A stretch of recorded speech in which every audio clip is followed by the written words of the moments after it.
तो पीएम मोदी ने देशवासियों से अपील की है कि गैस की खपत को कम करें, पैनिक न फैलाएं। तमाम सरकारों को आगाह किया है कि अगर कहीं जमाखोरी होती है तो गुंडा एक्ट की तरह कार्रवाई करें। लेकिन विपक्ष इसे लेकर बड़ा मुद्दा बना रहा है। विपक्ष का कहना है कि यह सरकार की नाकामी है। तो मिडिल ईस्ट में चल रहे युद्ध का अब देश की अर्थव्यवस्था पर बड़ा असर पड़ने लगा है। आयात का खर्च बढ़ने से भारत के विदेशी मुद्रा भंडार पर दबाव बढ़ रहा है और इस बात को खुद पीएम मोदी ने कबूल किया है। हैदराबाद में एक कार्यक्रम में पीएम मोदी ने स्पष्ट कहा कि देश ऊर्जा संकट से जूझ रहा है। पीएम ने कहा कि पड़ोस में चल रहे युद्ध का सबसे ज्यादा असर भारत पर पड़ रहा है। दुनिया भर में पेट्रोल डीजल के दाम कई गुना बढ़े हैं। हमारे पास पेट्रोल डीजल के कुएं नहीं हैं। इसके बाद पीएम ने देश के लोगों से कई बड़े कदम उठाने की अपील की है। पीएम मोदी ने यह भी कहा कि पहले जब युद्ध होता था तो लोग सोना दान में देते थे। आज दान की जरूरत नहीं है, लेकिन हमें आज ये संकल्प लेना होगा कि अगले 1 साल तक कोई भी कार्यक्रम हो सोना न खरीदें। इससे विदेशी मुद्रा की बचत होगी। पेट्रोल, गैस और डीजल का इस्तेमाल कम करना होगा। जहां मेट्रो उपलब्ध है मेट्रो का इस्तेमाल करें। पब्लिक ट्रांसपोर्ट या कार पूलिंग का इस्तेमाल करें। 1 साल तक विदेश यात्रा टालने की भी अपील की है। साथ ही विदेश की मुद्रा को बचाने पर जोर देने की भी पीएम की अपील है। 1 साल तक सोने की खरीदारी नहीं करने की बात पीएम ने कही है। आत्मनिर्भर भारत को बनाने में मदद करने की पीएम मोदी ने अपील की है।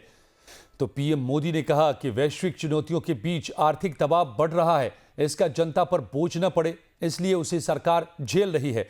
पीएम मोदी ने कहा कि हमने कोरोना के समय में वर्क फ्रॉम होम की, ऑनलाइन मीटिंग की, वीडियो कॉन्फ्रेंसिंग की, ऐसी तमाम व्यवस्थाएं विकसित की और हमें आदत भी हो गई थी। आज समय की मांग है कि उन व्यवस्थाओं को हम फिर से शुरू करें जो देश हित में होगा और उन्हें हमें फिर से प्राथमिकता देनी होगी। पेट्रोल डीजल का संयम से इस्तेमाल करना। साथियों, हमें पेट्रोल डीजल का उपयोग कम करना होगा। शहरों में जहां मेट्रो है वहां हम तय करें कि हम मेट्रो का ही उपयोग करेंगे। ज्यादा से ज्यादा मेट्रो में ही जाएंगे। अगर कार में ही जाना जरूरी है तो फिर कार पूल करने का प्रयास करें और भी लोगों को साथ बिठा ले। अगर हमें कहीं सामान भेजना हो तो कोशिश करनी है कि वह ज्यादा से ज्यादा रेलवे गुड्स के जो ट्रेन होती है रेलवे की सर्विसेज से भेजें, ताकि इलेक्ट्रिक रेलवे होने के कारण पेट्रोल डीजल की जरूरत नहीं पड़ती है। जिन लोगों के पास इलेक्ट्रिक व्हीकल है वो भी कोशिश करें कि इलेक्ट्रिक व्हीकल का ज्यादा से ज्यादा उपयोग करें। तो हम सबका दायित्व है कि पेट्रोल डीजल की खरीद पर जो विदेशी मुद्रा खर्च होती है, पेट्रोल डीजल बचाकर हमें वो मुद्रा भी बचानी है। इसके लिए हमारे छोटे छोटे प्रयास भी देश की बहुत मदद कर सकते हैं। जैसे आजकल जो विदेशों में शादियों का, विदेशों में घूमने का, विदेशों में वैकेशन पर जाने का मिडिल क्लास में कल्चर बढ़ता जा रहा है।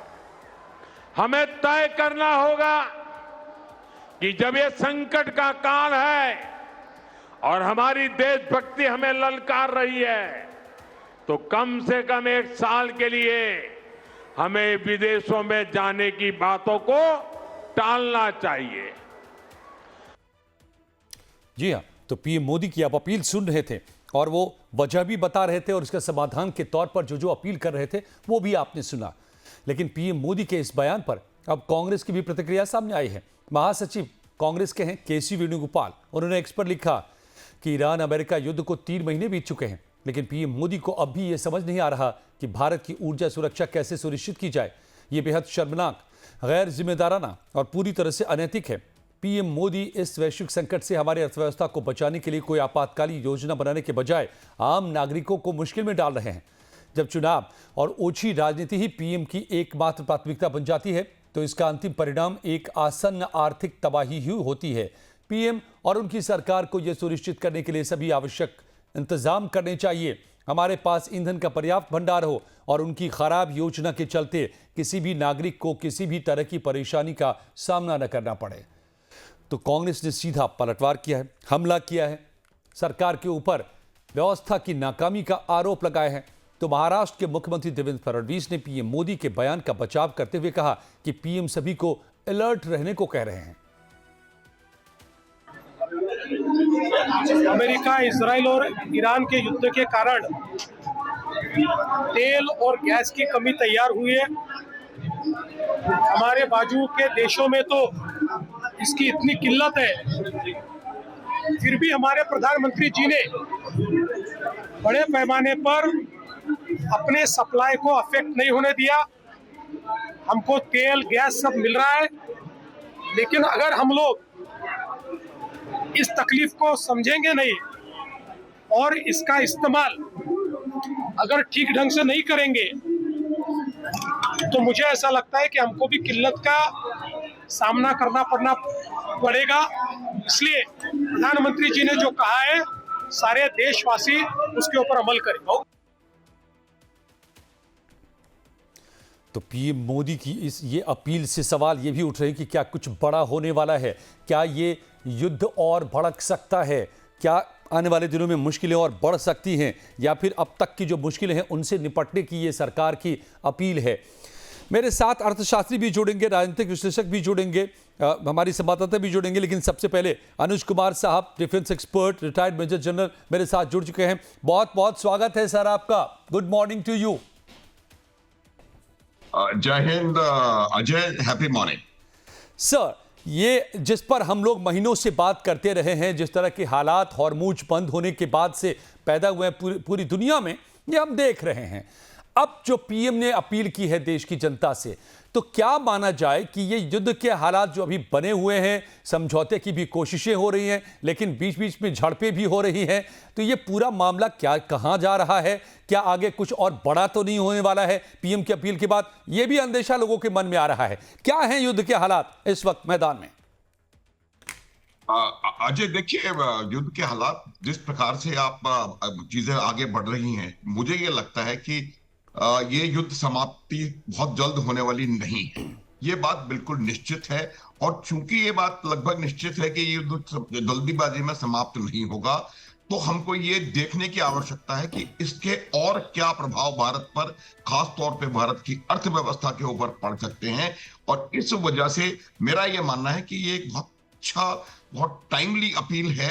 हालांकि ये अपील इस प्रकार की है कि ये चाहे युद्ध के हालात हों अथवा ना हो, इस प्रकार से अपने आप का एनर्जी का कंजर्वेशन, या कोई भी जहां पर हमारा विदेशी मुद्रा का खर्च ज्यादा, प्रवाह ज्यादा होता है बाहर की तरफ, उसको रोकना हमारे हिसाब से हर नागरिक का कर्तव्य होना चाहिए और हर एक व्यक्ति को इस बारे में समझना चाहिए। लेकिन ये डायरेक्टली डिपेंडेंट है आपके जो युद्ध की परिस्थितियां वहां पर बन रही हैं।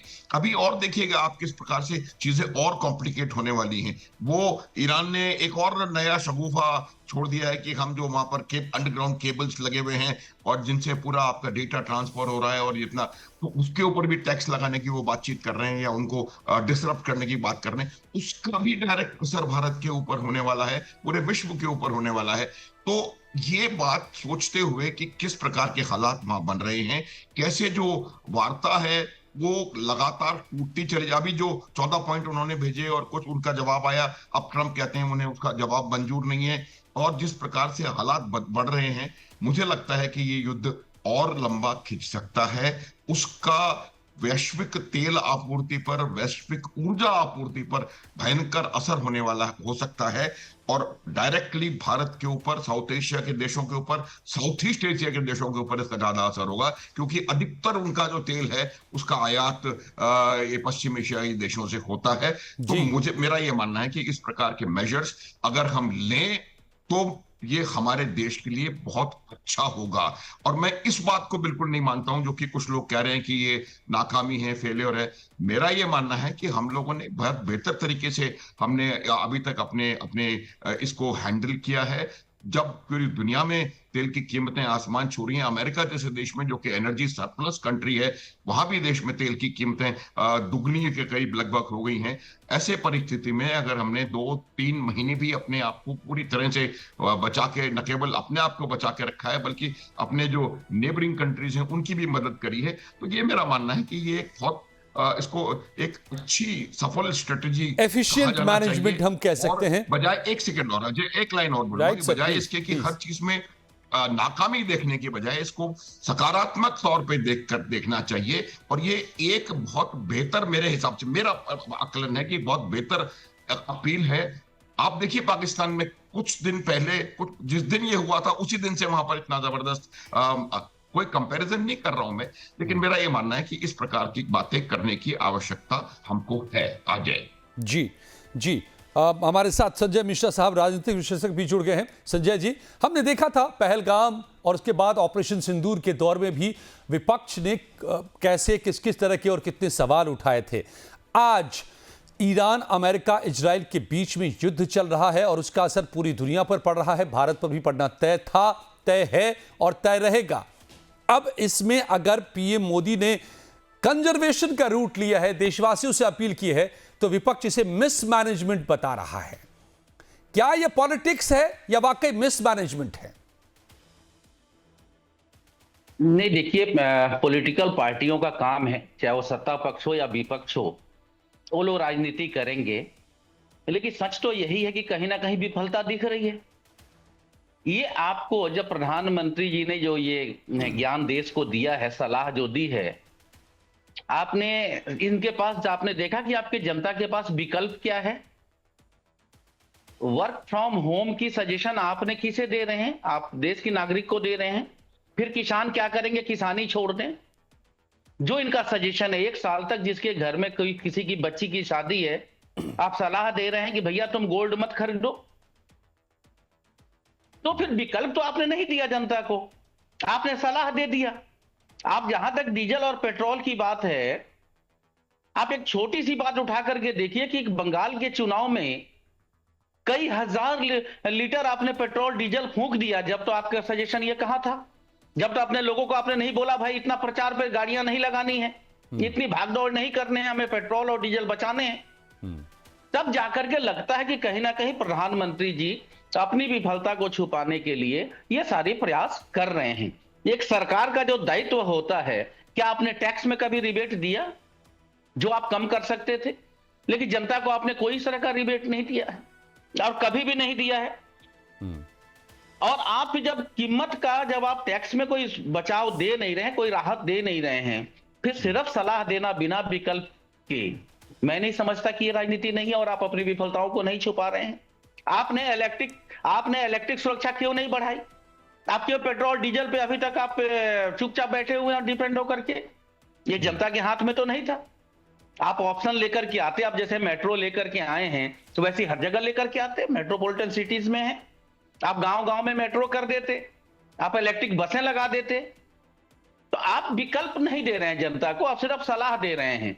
ऐसे कैसे चलेगा? आपकी जिम्मेदारियां तो है। अभी एक सवाल का आपसे और जवाब ले लेता हूं, फिर मैं डिफेंस एक्सपर्ट भी हमारे साथ हैं जो उन हालातों को बता रहे हैं और बेहतर मैनेजमेंट बता रहे हैं, क्योंकि बता रहे हैं कि पूरी दुनिया में कह रहे हैं। अभी अनुज माथुर साहब को आप सुन रहे थे, रिटायर्ड मेजर जनरल अनुज माथुर साहब हमारे साथ हैं, कि पूरी दुनिया में जब तेल के दाम आसमान छू रहे हैं, अमेरिका जैसे देश में दुगनी से ज्यादा कीमत हो चुकी है और इसी वजह से डोनाल्ड ट्रंप की परेशानी है, वो दबाव में है। लेकिन भारत में अब तक भी हालात संभले हुए हैं, आगे ना बिगड़े इसके लिए ये तमाम एहतियाती कदम।